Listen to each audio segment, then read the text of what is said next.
माझा शेला आणून देतो का?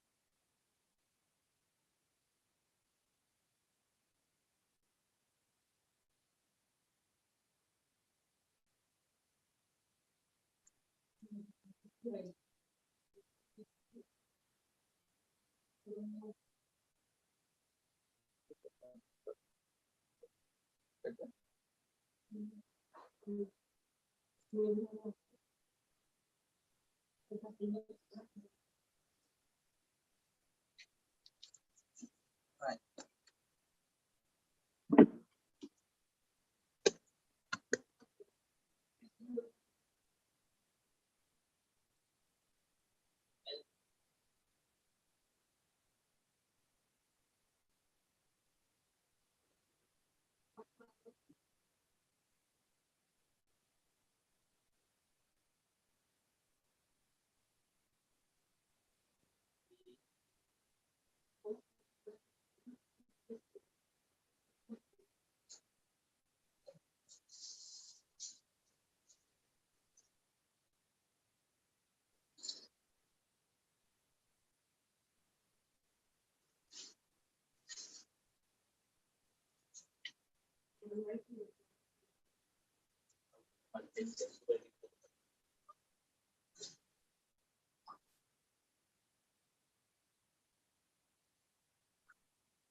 धुवून देऊ का sandal?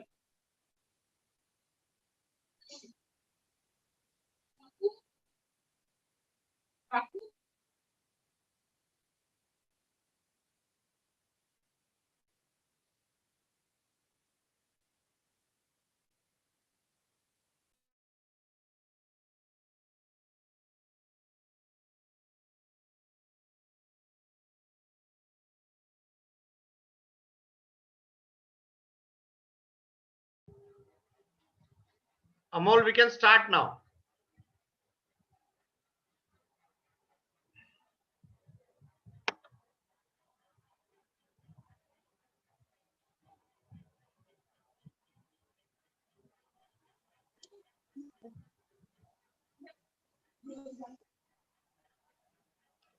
Yeah. Are you ready, Amol? Yeah, I'm ready. Yeah. Dear friends, good evening. I welcome you all to this online teaching session being organized jointly by Rajkumar Keval Ramani College, Nagpur, Vasantrao Naik Government Institute of Arts and Social Sciences, Nagpur, Mahila Mahavidyalaya, Nagpur, R.S. Mundle, Dharampet Arts and Commerce College, Nagpur, and J.M. Patel Arts, Commerce and Science College, Bandara. Today is the 14th day of our lecture series, and today we have Mr. Amol Khandwe as the resource person. Amol Khandwe is an assistant professor in the Department of English at S.N. Moore College, Tumsar. He is one of the young and bright teachers that we have in our education society. Though he has just 7 years of teaching experience, but in these 7 years, he has made a mark for himself. He has been as a resource person to some very eminent institutions. To name a few, Loyola College of Engineering, Chennai, Ethiraj College of Women, Chennai, St. Xavier's College, Mumbai, and Government PG College, Chindwara.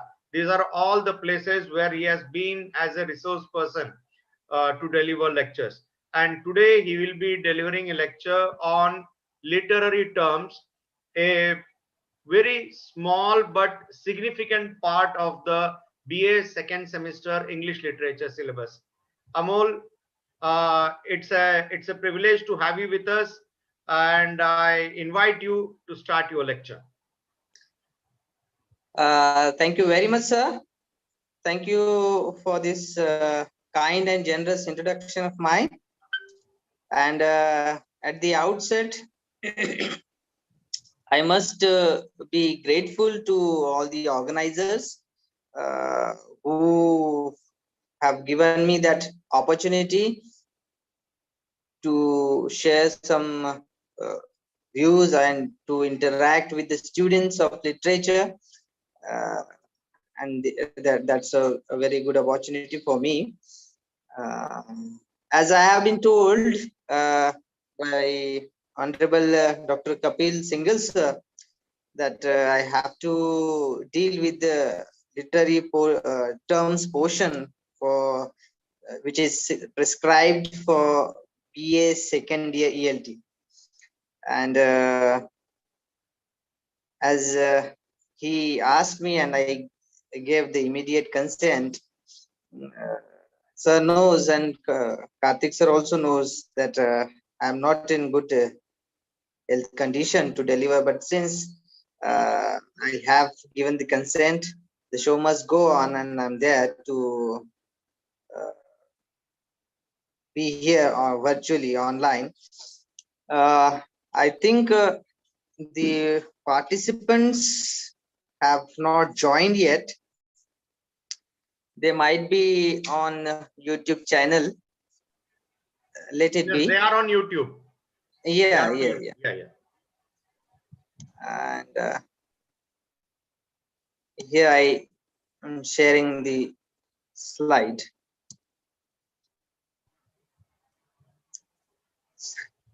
Karthik sir, is it visible? Absolutely fine. Absolutely fine. Please proceed. Okay. Thank you very much, sir. As a student of literature, it's always been a pleasure to learn about the things or to share about the things related to literature. And I have been given the topic literary terms, which seems to be a small, but it, as rightly Dr. Panikar sir said, that it is a very significant portion of the syllabus of BA second semester. And to be a good reader of literature, to enjoy the language of literature, the reader or the students must be acquainted with this portion of literature. And the literary terms makes the language of literature very unique. It makes unique from the plain English language. So when we read the literary language, it is very evident that the literary terms or the devices used in the language of literature, that makes the literature very ornamental, very figurative, and very unique. And it gave the pleasure of reading and pleasure of understanding the literature. So that is why the university has introduced this pattern, this portion, sorry, literary terms for BA English Literature. And in second semester of BA English Literature, these newly literary terms have been introduced. And before we directly go into the literary terms, let's talk about the literary terms. So basically, if we talk about terms, it refers to the techniques, styles, and formatting used by writers.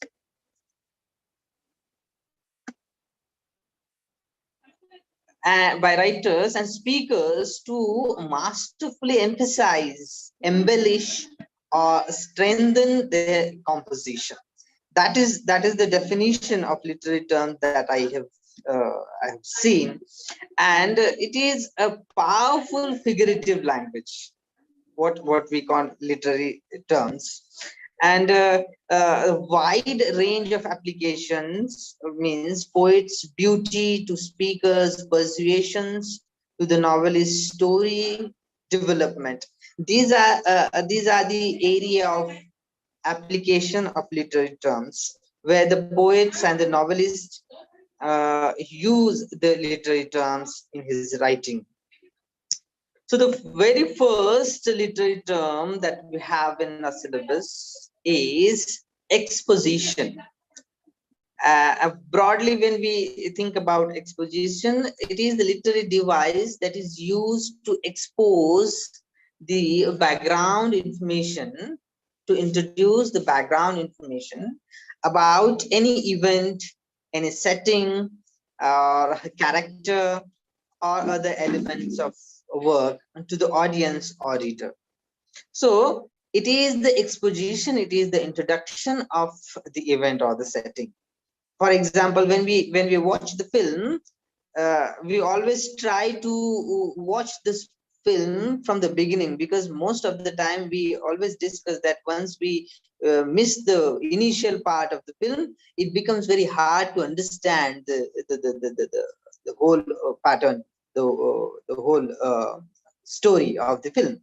That is why the exposition is very much important in especially in drama, in play. Exposition is very important. So monologue, dialogue, narrators, explanations of past events, these are the patterns of exposition. For example, in our textbook, the example of Othello by Shakespeare has been given.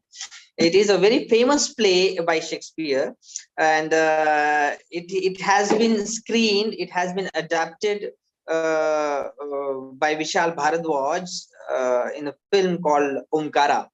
The film starred Ajay Devgan and Kareena Kapoor.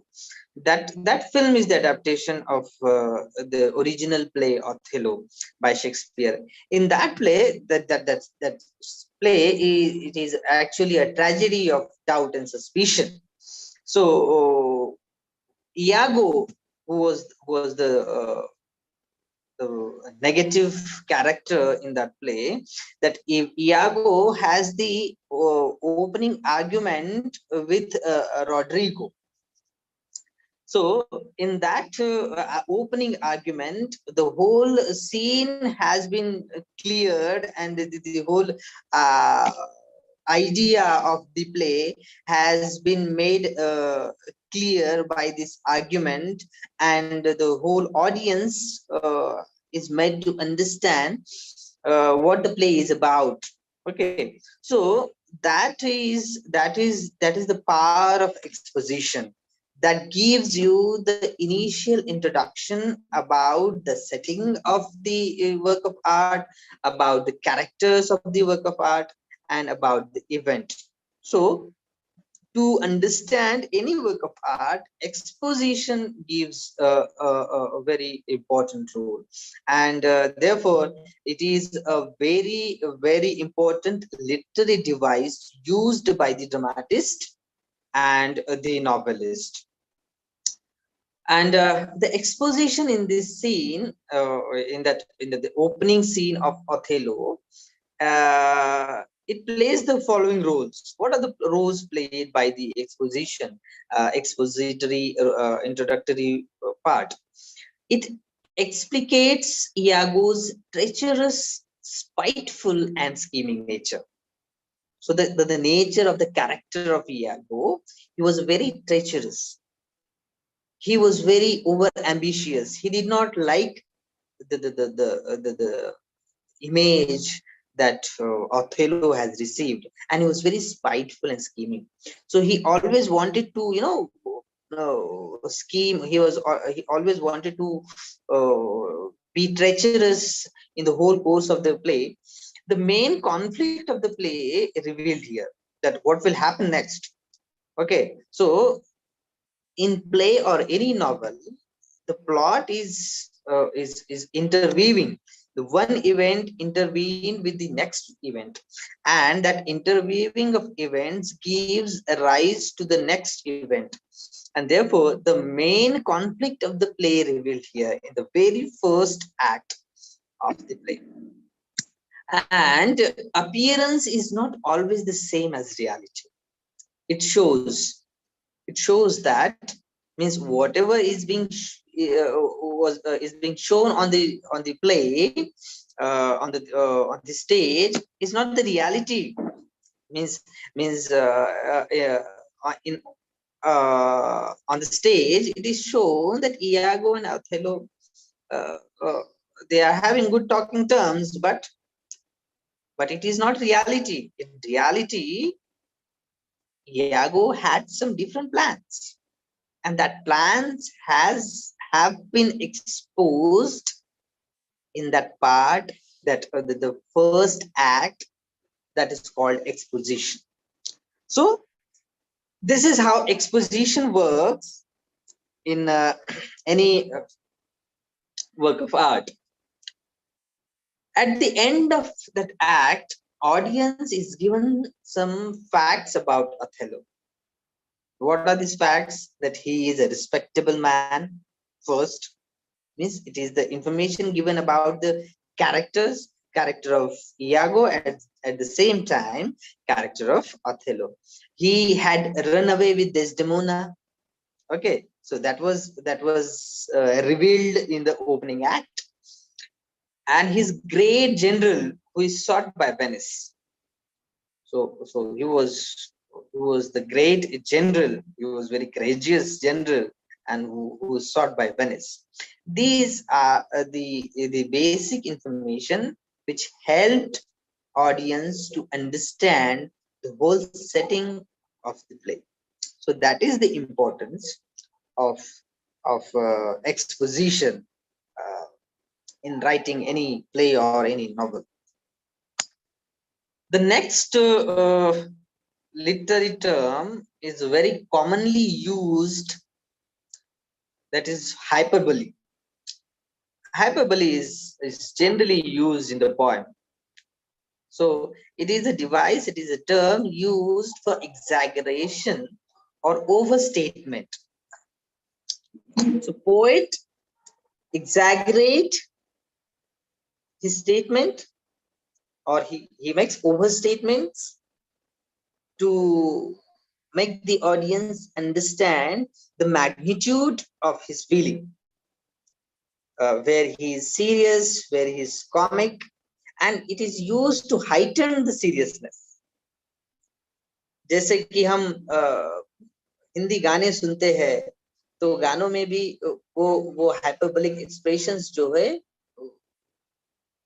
Poet जो है वो use करते हैं कि तुम्हारे लिए हम चांद तारे तोड़ लाएंगे, मरते दम तक हम तुम्हें नहीं छोड़ेंगे, ये जो सारी जो एक्सप्रेशंस होती है, these are hyperbolic expressions. In practical world, nobody does that.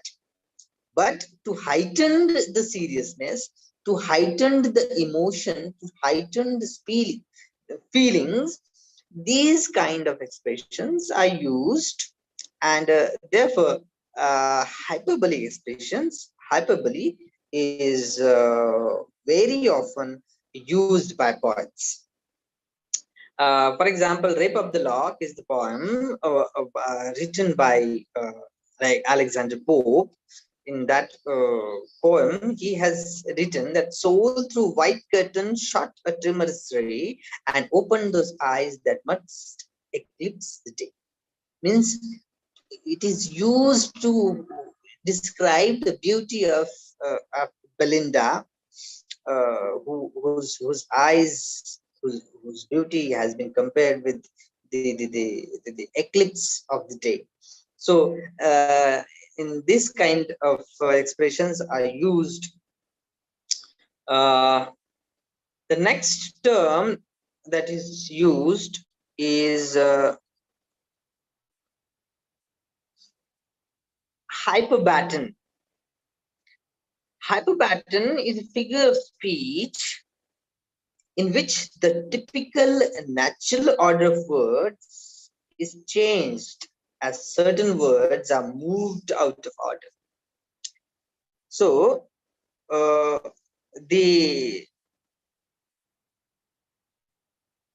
excuse me.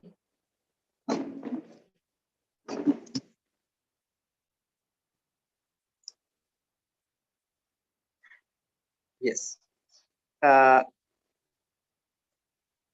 In this figure of speech, the natural word order is changed and it is moved out of order. The word hyperbatten, it is pronounced as hyperbatten, is derived from a Greek phrase hyperbatus, and the meaning of hyperbatus is transposed or inverted.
Sorry for the technical glitch here.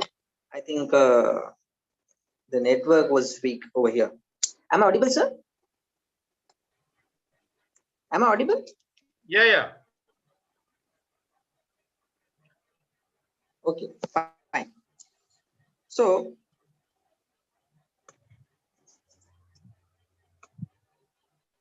the importance of hyperbatten is it is unique because it is a device that allows mathematical expectations of order to create sentences and phrases that are more complex, intriguing, and challenging for the reader. So it gives the reader a more pleasure in understanding such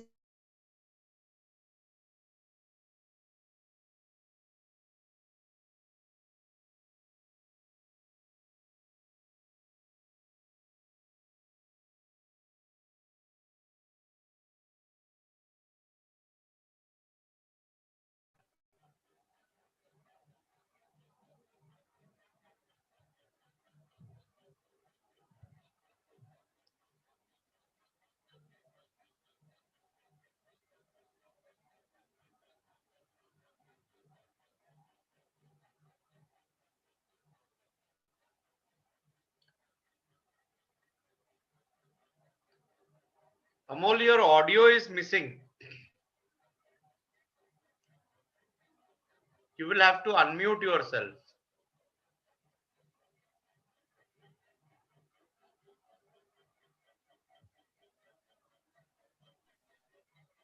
hello, is it fine?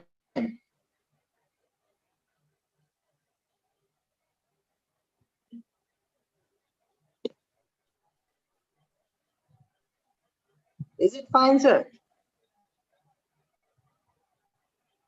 Is it okay now? Yeah, now it's okay. But I suppose the connectivity is not good.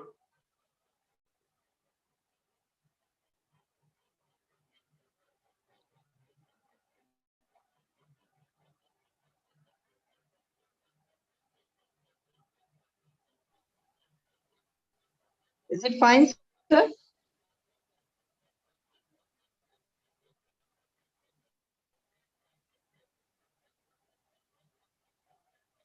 Am I audible, sir?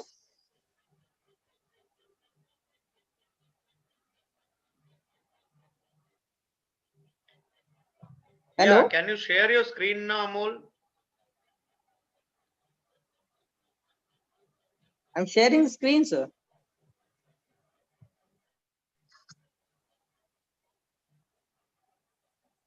आवाज आ रही sir?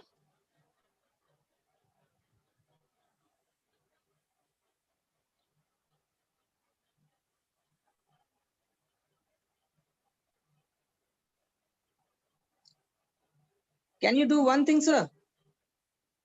Yeah, yeah. Hello? Can I share my slides to you? Yeah, even that is okay, not an issue. Hello? Is there any issue at your I'll end? WhatsApp you the slide. Actually, your bandwidth seems to be low.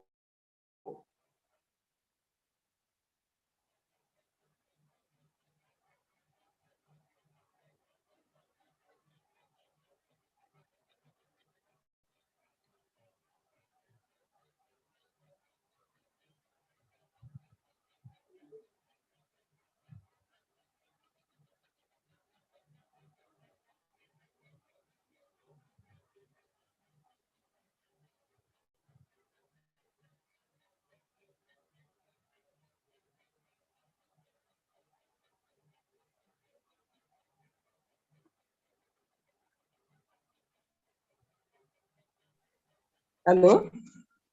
Yeah, Amol, yeah.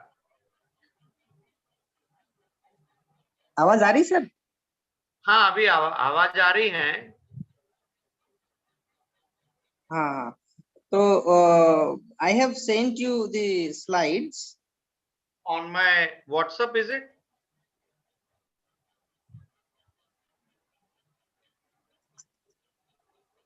The network is not working, I think.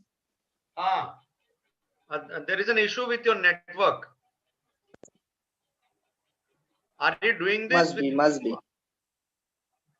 Yeah, are you doing this on your mobile? I mean, Bluetooth on your mobile? Yeah, Bluetooth? yes, sir. That's why the issue. Yeah.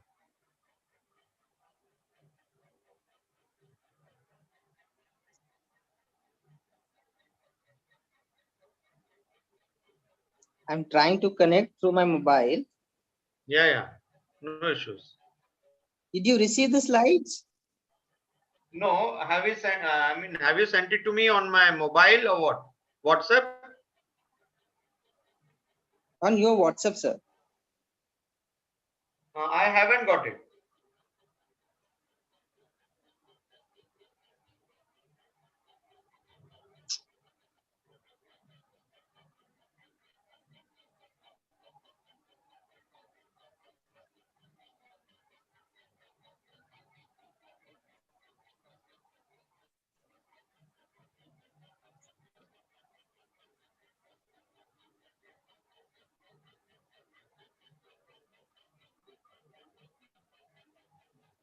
I'm trying to reconnect.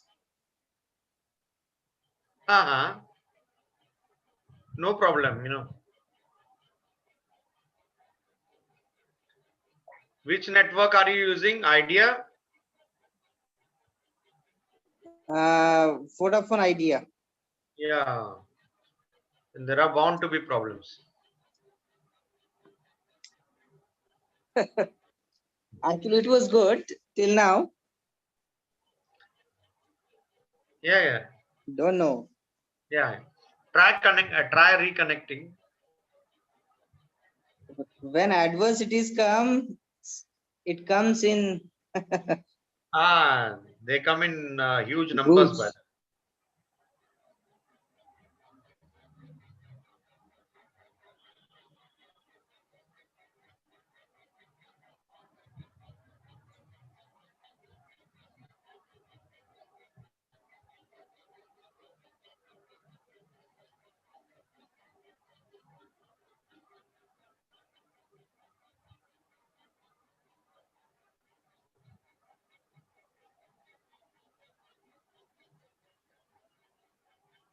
Sorry for the inconvenience.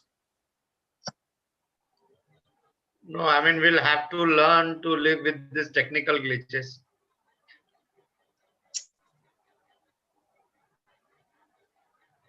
Your video is back. Your video is back. Oh, really? No, Yeah, yeah. it's my phone that I'm using. Ah, Ah.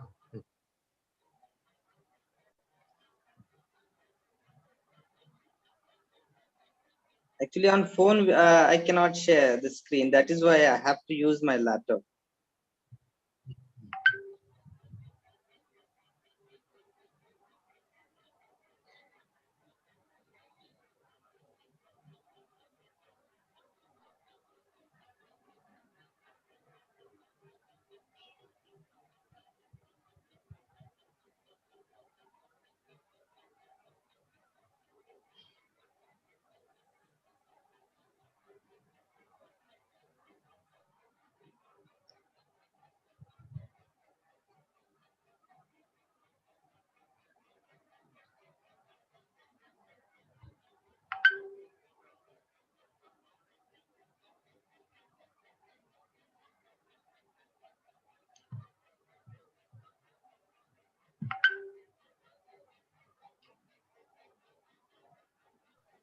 It says that the meeting host will let you in. Yeah, I've admitted you. I've admitted you. You joined the meeting now. Okay.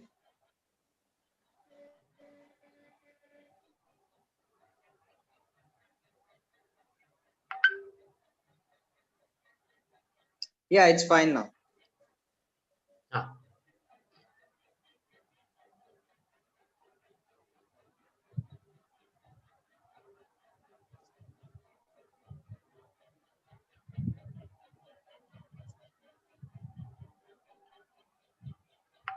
Ah. Try sharing the slide. Yes, sir.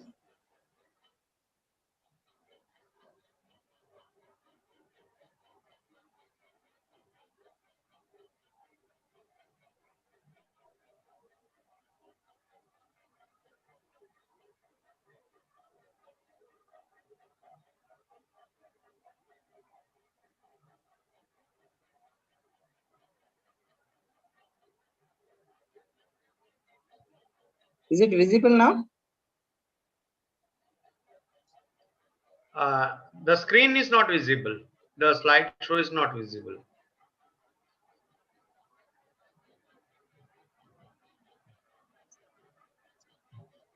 Okay, did you receive my slides? No, not yet, no? No, not yet, not yet, not yet. You can do one thing, Amol. Yes, Amol, sir.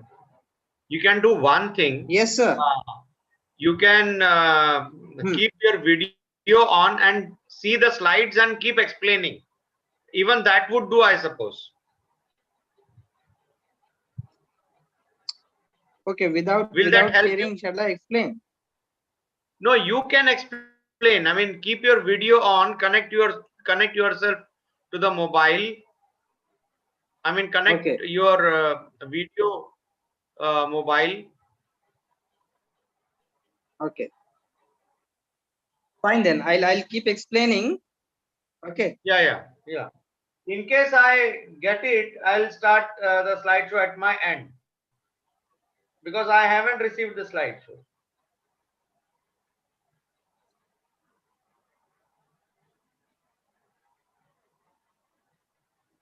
It did not reach to you. It must be a heavy because file of with graphics and the- all, so it might be taking time to get transferred. So in the meanwhile, you can keep explaining the terms even without the slides. I suppose that should help.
Hello.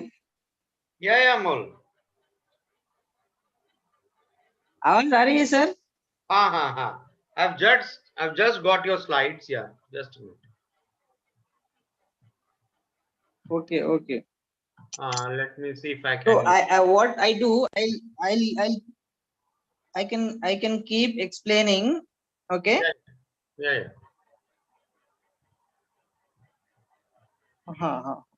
So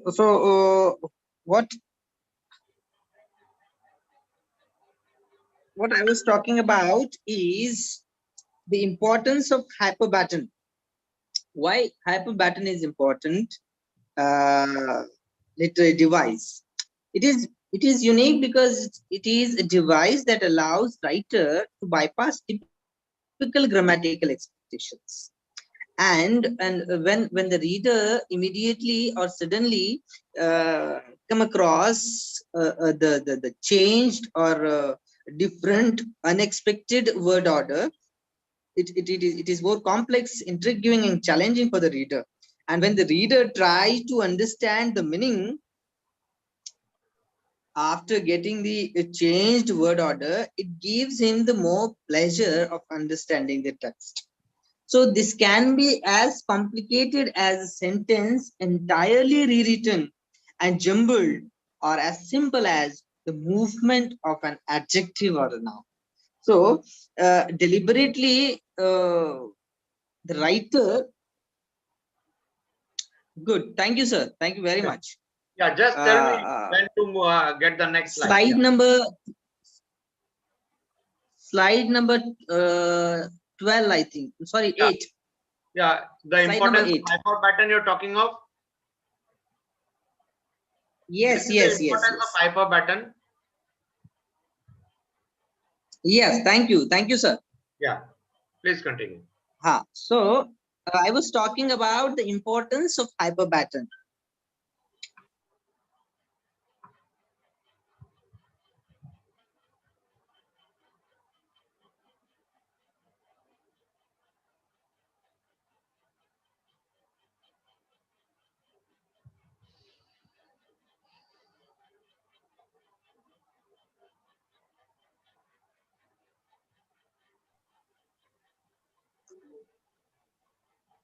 So I was talking about the importance of hyperbatten in that literary device. The poet or the writer deliberately rewrite the sentence in a very jumbled way, and the reader try to rewrite and rearrange the word order and try to rearrange word order and get the pleasure of writing.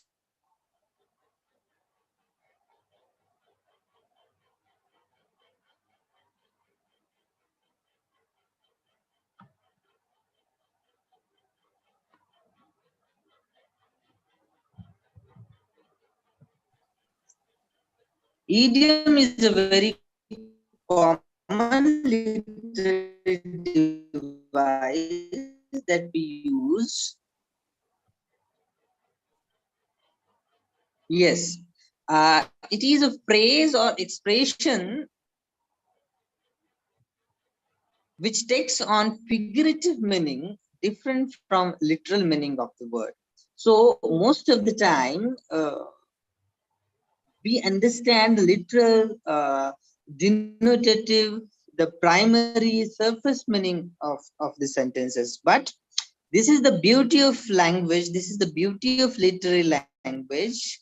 When we use idiom, the writer expresses or describe too many things with a very short words. That the purpose is to make language richer and elaborate. So this makes the literary language unique from the day-to-day plain English language. Idiom help us convey the author's point of view in a very concise manner. In a very concise manner, the writer or the author can speak number of words. For example, Shakespeare has coined some idioms like fool's paradise, breaking the ice.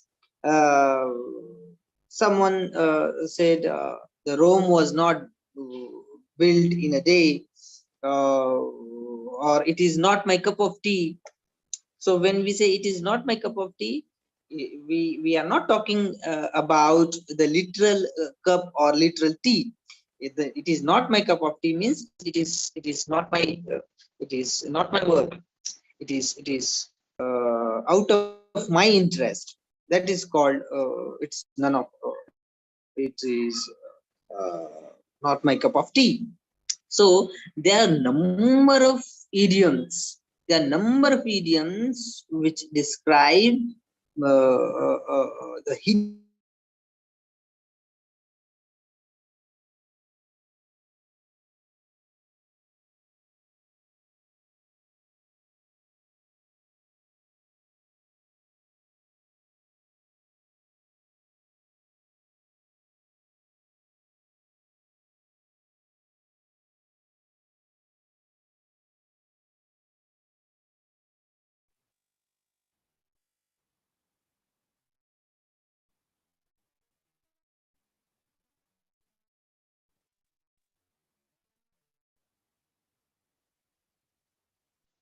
So,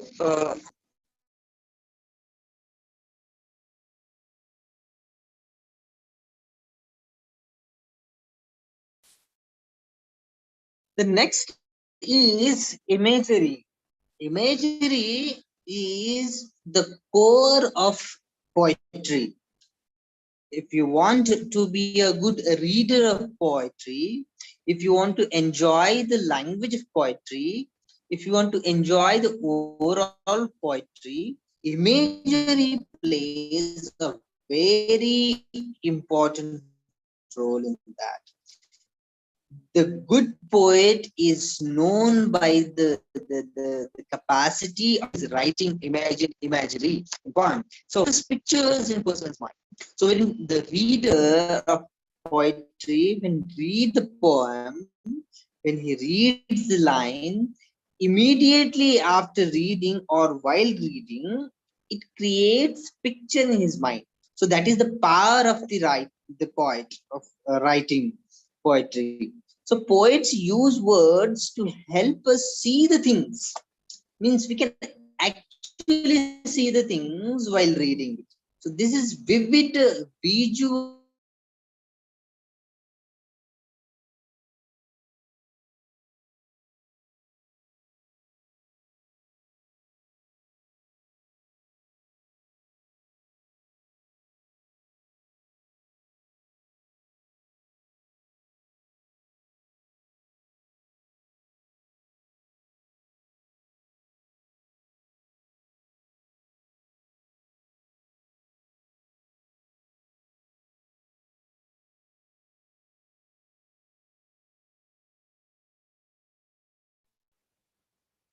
I'm getting disconnected. Sorry for that. So what is the role of imagery? It can appeal to more than one of our senses. So that is the power of imagery. So when reader reads, that image can appeal to his taste. It can appeal to his feelings also. So there is an example written in the text that oh, for a draught of vintage that hath been cooled long age in a deep delved earth, testing of flora and the country breeze.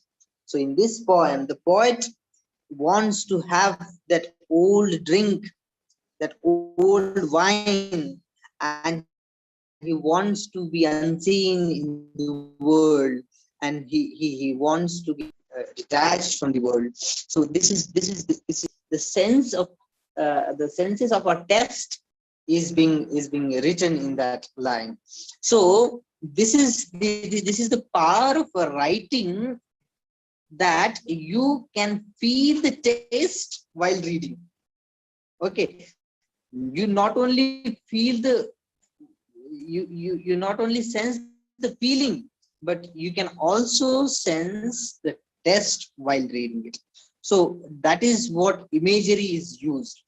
So it is vivid visual description of any object, any feeling, that makes the reader understand, feel, or realize. That is imagery in short. Next slide, please, sir.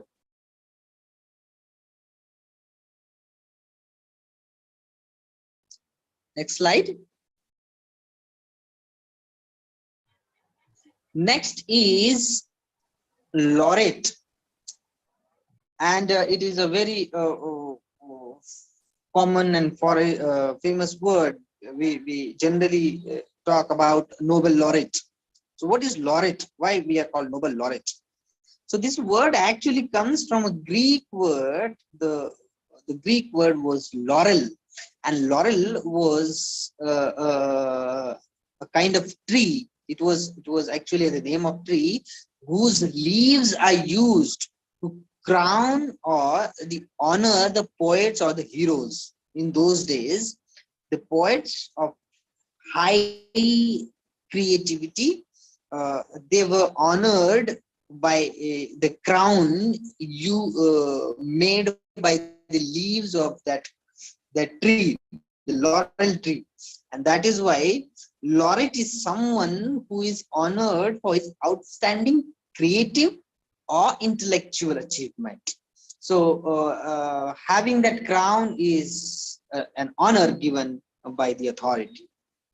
So in those days, poet laureate is officially appointed by the government, who is typically expected to compose poems for special events. So government used to appoint the poet as poet laureate, so officially appointed poet, who was expected to compose poems for the special events in the country.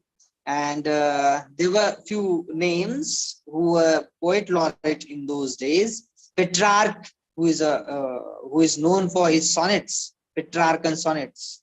When we read sonnet in literature, he was from Italy, and he was poet laureate of Italy. John Dryden was a very famous figure in the history of English literature, and he was the poet laureate, and he's known for his vehement attack through his poetry, and he was appointed as a poet laureate. Robert Frost is a modern poet who has been appointed as poet laureate. He hails from the USA, United States of America, and he's known for his very famous poem, Road Not Taken, which is being widely read. Woods are lovely, dark and deep. So these are very fine poems, very fine lines written by Robert Frost, and he was appointed as poet laureate. So in short, laureate is a person who has been appointed for his creativity and for his intellect, and he's appointed and called official poet laureate. So this is a laureate. Now next is lyric. So lyric is a song that was sung in accompaniment to the lyre. Lyre is actually a musical instrument that is used while singing that song. That was the beginning when the lyric was invented, and it is a very short narrative first-person poem. Lyric is not expected to be a very lengthy poem like epic or like ode or something else. It is a very short narrative, and it is deliberately made short to make the reader enjoy and feel that poem. So Wordsworth's Tintin Abbey, John Donne's canonizations, Matthew Arnold's Dover Beat, these are the examples of lyric. But there are some subclasses in lyric. For example, dramatic monologue. We have been reading the poem Ulysses. Science students has been reading that poem in BA also. I don't know whether it is there in their syllabus or not. It is a very fine example of a dramatic monologue. So dramatic monologue is it's a monologue, means a single person is speaking and others are listening, and they are silent listeners. They are not allowed to talk. Okay, so they are not expected to talk.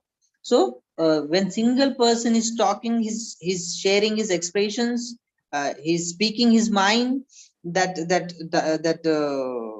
is called monologue. Mono means single, one. Okay, and second subclass is sonnet.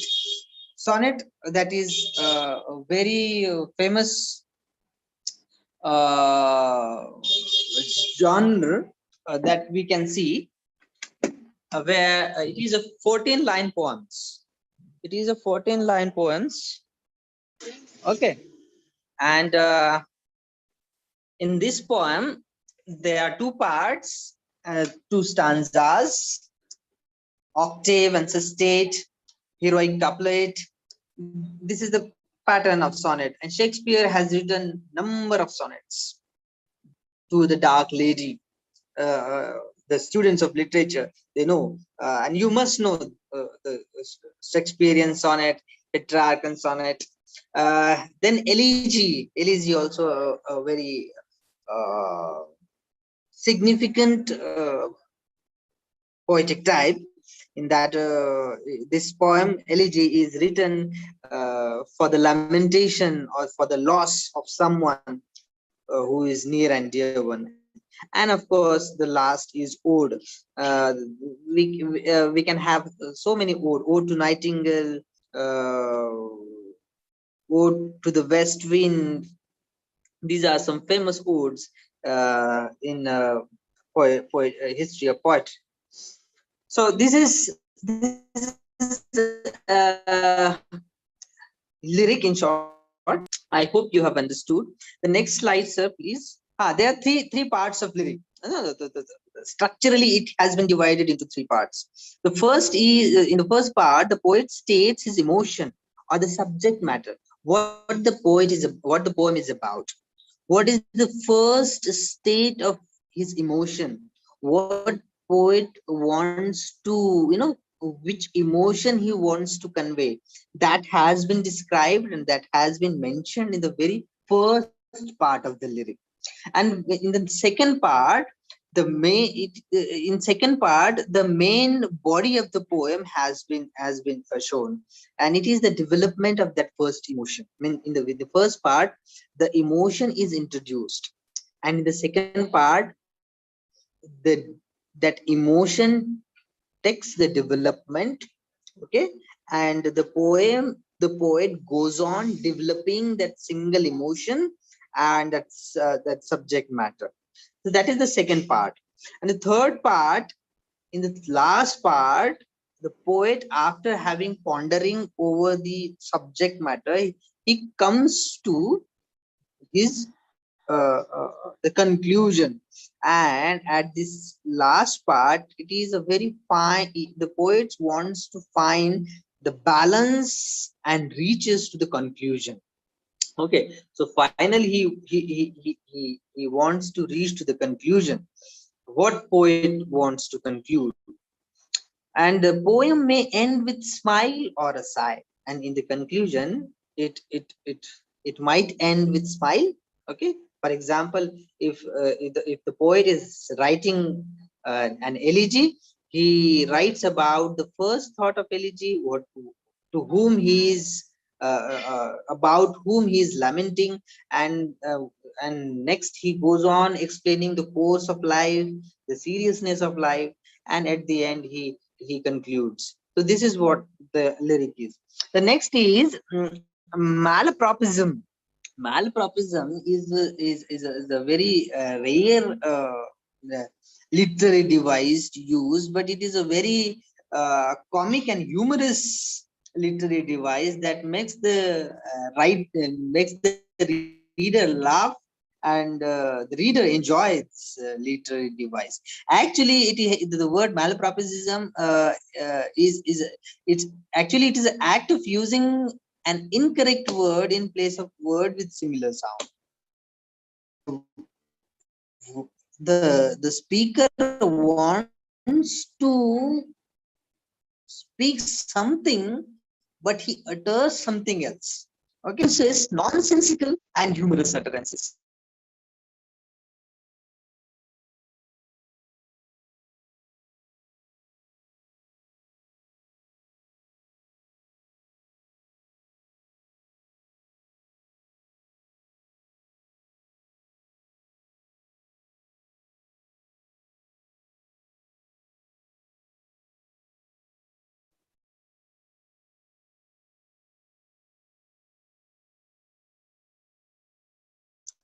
Okay. So mal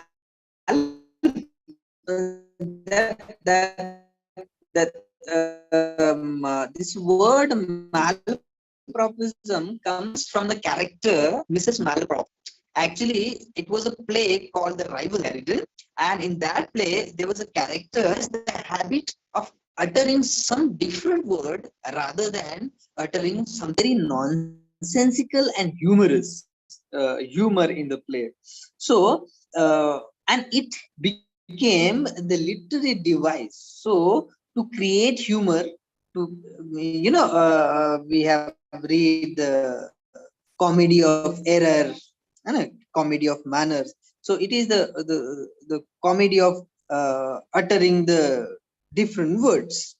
For example, this word line, illiterate him quite from your memory. So the speaker wanted to say obliterate him quite from your memory. Rather than speaking obliterate him, the speaker speaks illiterate him. So that creates a very nonsensical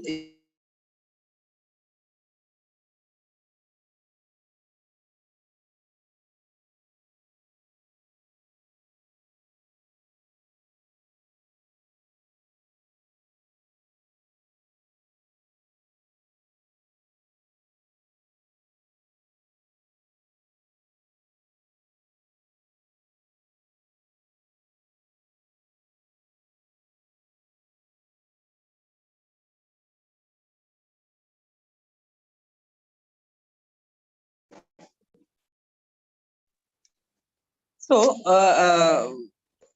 in day-to-day life, we also hear many mispronounced word like in legal field there is a word called anticipatory bail. So in spite of speaking anticipatory bail, people speak antiseptic bail. Okay, so that is a very nonsensical humorous utterances. So there are so many for example Hindi में भी हम गलत फहमी को गलत family बोल देते हैं बहुत सारे लोग, तो गलती से जो निकलता है इट बिकम्स ह्यूमर. सो जो अननोइंगली होता है उसको it becomes now the deliberate literary device used deliberately by the writer. So I have laid Sir Anthony's preposition before her. So he wanted to say proposition, but in spite of speaking proposition, he said preposition. Preposition is a grammatical, it's a grammatical pattern. So this is how malapropism is used to create humor and humorous utterances to please the audience and to make it to make the text humorous and nonsensical. That is what malapropism is. So I think these were some literary devices or literary terms which has been introduced and prescribed for the B.A. second semester literature students. I hope you all have understood, and I really regret and apologize for whatever technical glitches occurred or it happened. And once again, I apologize and I stop my presentation with this. Thank you very much, sir.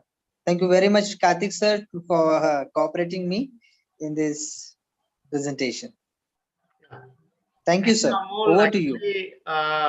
We should be thankful to you. We know that you are facing all kinds of odds. You are not keeping well. I mean, and despite all that, you kept your commitment. You had the option of not doing this class, but you said, "We'll go ahead, sir. I've given a promise. We'll do it." So that speaks a lot about your commitment to the profession and to the student community as well. Thank you so much. Despite all the technical glitches, I'm sure this video is available on YouTube. The students would be able to watch the video and go through the literary terms once again. And the slide is also available. If possible, we'll try to share the slide also with the students. That should be of great help to them. Thank you, Amol, for being a part of this collaborative endeavor, and we hope that the student community would be benefited by your lecture. Thank you so much for Thank joining you so much, sir. endeavor.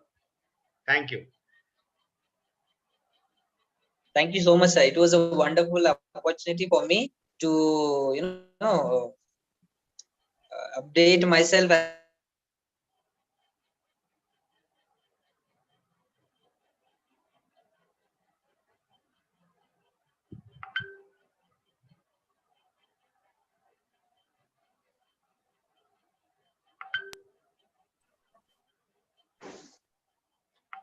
I'm looking forward to see you in person very soon.